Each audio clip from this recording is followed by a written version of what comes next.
Hey friends, welcome back to my channel. My name is Victoria and today we're going to be talking about books that surprised me.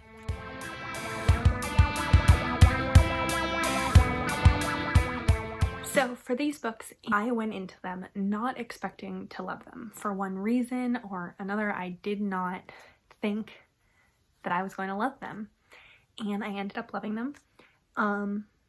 So I think I have 5 to talk about, and I will let you know what it was about briefly, and then what were the things that were holding me back that why I didn't think I was going to love it.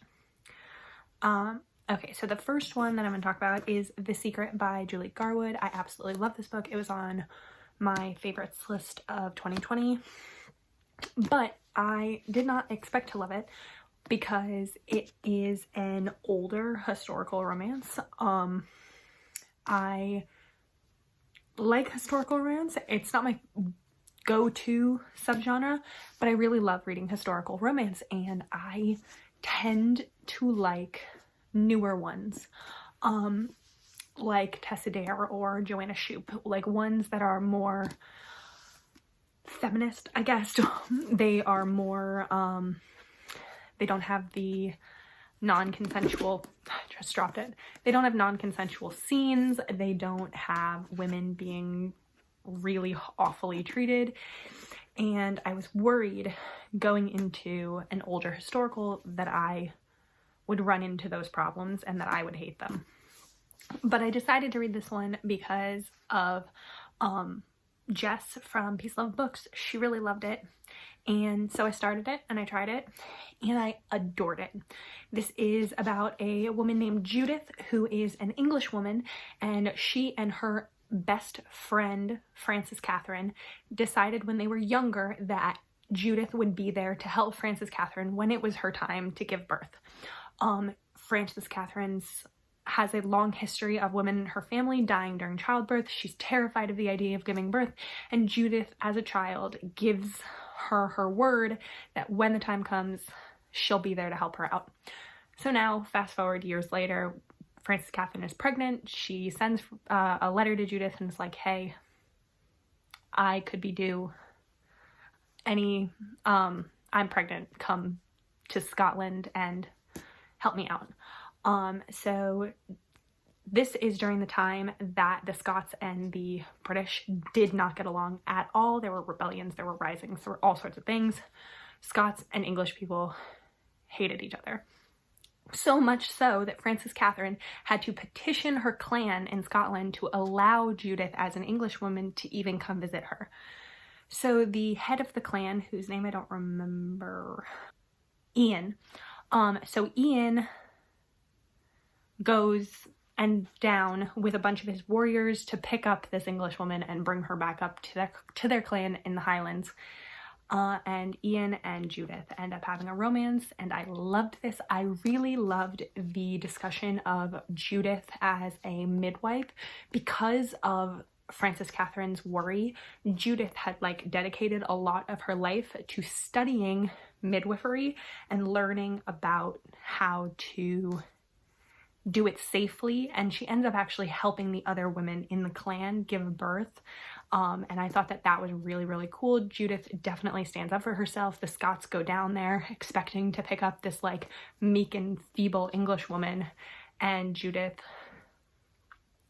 slaps that idea right out of their heads because she takes no shit. She is strong and she is willing to stand up for herself, and I really, really liked it.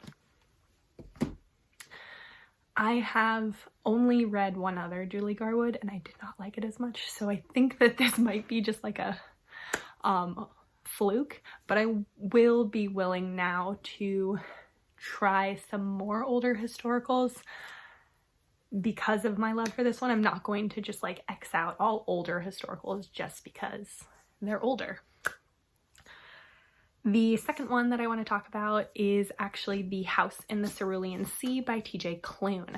This book I did not expect to love. One, because it's not really a romance. It has a small romance subplot in it, but it's not a romance book. And also, so there's no spice. It's not a romance, there's no spice, which is usually a thing that I tend to like in my romance books. I enjoy that aspect of romance books. I am not a big fan of like closed door romances or anything like that, or like fade to black. So I like some spice in my romance. I like romance. And also, I am one of the few people who is not a fan of Wolfsong by TJ Clinton. So I had previously read Wolfsong and I did not like it. So when this one became a thing and it was getting a lot of hype, I saw the cover and I thought the cover was beautiful. I heard like some things about it and I ended up picking it up, trying it, and I loved it. So this one is about a man who works for this like government agency, which is called the Department in Charge of Magical Youth. So he is basically like a social worker for magical youth, and he goes to orphanages and he assesses them for safety and all this stuff. So he gets an assignment from extremely upper management where he is sent to the house in the Cerulean Sea, where it is a different kind of orphanage, and it is full of magical youth who are like really high on the scale of like, they're like red flagged as possibly dangerous, as all these kind of things. So he, being the solid businessman that he is, follows extremely upper management's rules, and he goes out to the orphanage and he sends letters back to extremely upper management, and he is following entirely of what they say, and he basically just gets his eyes entirely opened to an entirely different part of the world and to part of himself. He learns so much about himself, about the world, about judging other people based on what's on a pamphlet, what's written on a piece of paper about them. You can't judge a book by its cover, basically, is the idea that he gets to. You can't judge someone based on what's written on their bio. And he learns a lot about that and a lot about himself and a lot about the world, and he becomes like a changed person in the end, and it's absolutely adorable, and I would 100% recommend it. And I ended up loving it. So it didn't have any of the things that I wasn't a big fan of in Wolfsong. It was not slow, and it wasn't really ridiculously long, and I really, really loved it, and I didn't even miss the spice of a romance. It was just a full magical journey that I loved. The next one that I want to talk about is the Queen Takes Night series by Jolie Sue Burkhart. I've read the first 3 or 4 books in this series, and I actually gave the second book of the series 5 stars. So the first one and the third one, I think I gave 4 stars, but the second one I gave 5 stars, and I absolutely loved it. And this one I wasn't really sure I would like because it is bloody. It's a reverse harem. It was my first reverse harem, and I was not sure if I was going to be into that. There were a lot of people involved, so it wasn't even each book like added more people, so it wasn't like a established reverse harem in the first book and then you like follow the same people in the next books. It was like there were 3 people in the first book and like 5 people in the second book and like 7 people in the third book, and it was just like kept adding people. And so I knew that would happen going into it, and so I was a little apprehensive that I would get confused with all the characters and everything. It's vampires, and I wasn't sure if I would like the way the vampires are done. So like vampires can be overused, they can be kind of cliche, so I was kind of worried about that, but I went into it open-minded and decided, okay, I'm just gonna give it a try for the heck of it. I think I read it for like a paranormal readathon that I was a part of, and I ended up really, really enjoying it and binging the first like 4 books in the series. So this series follows a main girl who grew up in the human world, not really knowing what was going on, and she watches her parents get like murdered in front of her when she was younger, and she when she's older, these two men show up and are like, you are the lost vampire queen and we've been searching for you and we want to like bind ourselves to your service. And so the part of the series that I really, really liked is the idea of her having to like grow her power by growing the people that are surrounding her and like the warriors that are like bonding themselves to her. And I really liked the political ideals of it and how you have like your territory and your people and you have to stand up against the other people who might like come and try and like fight you for your power. And I really enjoyed it and really liked all the things. I did end up stopping the series, so I never finished the series, but I did end up stopping it because there were a lot of people. But I got to about the 4th book and I really, really enjoyed those first like 3 or 4 that I read. Then the next one that I want to talk about is Kiss My Cupcake by Helena Hunting, or Helena Hunting. I never know how to say it. This one I was slightly apprehensive going into because, one, it has a very cartoon cover. I am not the biggest fan of cartoon covers. I am not the biggest fan of traditionally published romance. I tend not to like a lot of traditionally published contemporary romance, and so that was a thing that I was slightly hesitant going into it. And the last thing that made me hesitant was I had a bit of a love-hate relationship with Helena Hunting at the time. I have read a lot more of her books and really enjoy her now, but at the time I had only read like 1 or 2 and hadn't truly loved them. Like, they were okay. I didn't love her characters and the way they were, and it was kind of cliche and kind of all this stuff.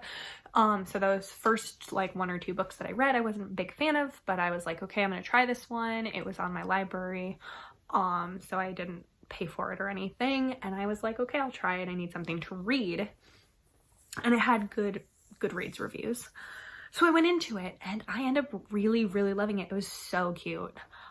This one is about a girl who opens up a cupcake shop and it's like supposed to be this like really magical like fantasy fairy cupcake shop. It was supposed to be really pretty and you could go there for like birthday parties or bachelorette parties, and it was like fancy cupcakes and all this stuff. But right next door, a axe throwing bar opens up, and so like every time the axes hit the wall, all of her decorations like fall down. So she's really pissed and she like goes storming over there and all this stuff, and he's really hot and she's like, but she's pissed off and she's like, absolutely not, you're not doing this. My shop's right next door, you can't do this, that's not allowed. And they are like rivals. They like don't get along. They're like, this is not gonna work. And they end up being sort of forced to work together and like join forces when a like big chain bar opens up across the street, and they're like, shit, this chain store is cheaper, it's gonna lose all our customers. And so they end up kind of banding together, like the enemy of my enemy is my friend.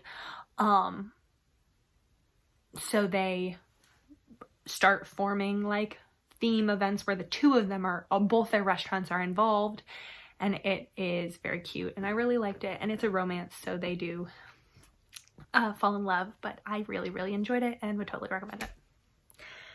Okay, the last book that I have to talk about is Top Secret by Elle Kennedy and Serena Bowen.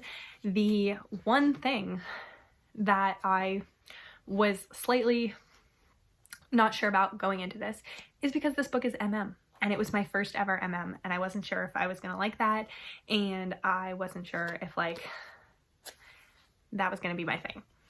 And obviously, if you've seen other videos on my channel, you know that I freaking love MM now. It's one of my favorite type of books to read. I absolutely adore MM romances. So this was my first ever MM, and I chose this one after reading, I had read Brooklyn Air by Serena Bowen. So I knew Serena Bowen, and I knew I loved Serena Bowen because Serena Bowen is like my favorite author ever now. And I knew Al Kennedy because I had read the Off Campus series. So I was like, I like both of those authors. I'll try it. Let me try it. And I freaking loved it. This one is about about two guys. So they are in college. It's new adult. They are both in college. They are running against each other for frat president. And they also are talking online, but they don't know who they are. So Keaton is the exact opposite of Luke. Keaton is really popular. He is really, really wealthy, and his family has everything. He has never had to want for anything. Luke is the opposite. He is from the wrong side of the tracks. He is very poor. His family and him do not speak. He has to work for everything that he has, and he has to pay for everything himself. So they're running against each other for frat president, and they are running, Luke is running because the frat president gets free housing, and Keaton is running because his dad wants him to. But they're also, Keaton is in a relationship with a woman. He's been with her for a very long time, and she, for her birthday, has decided that she wants a threesome with another guy. And Keaton's like, absolutely, let's do it. Anything for your birthday. So he goes on this app called Kink, and he puts a picture of him and his girlfriend up, just they're like, with their like heads cut off. And it's like, yo, I'm looking for a threesome for me and my girlfriend for her birthday. And Luke responds, not knowing it's Keaton, and goes, absolutely, I'm in, let's do it. And Keaton and him start chatting over this app for a really long time, not involving the girlfriend.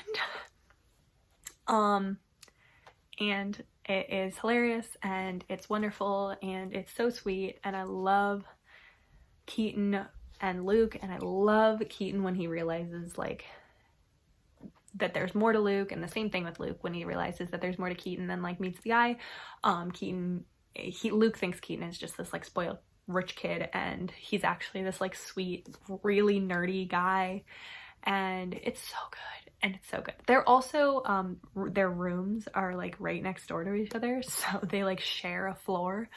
So that adds a whole bunch of extra drama. It's very good, very funny, and inspired my love for MM.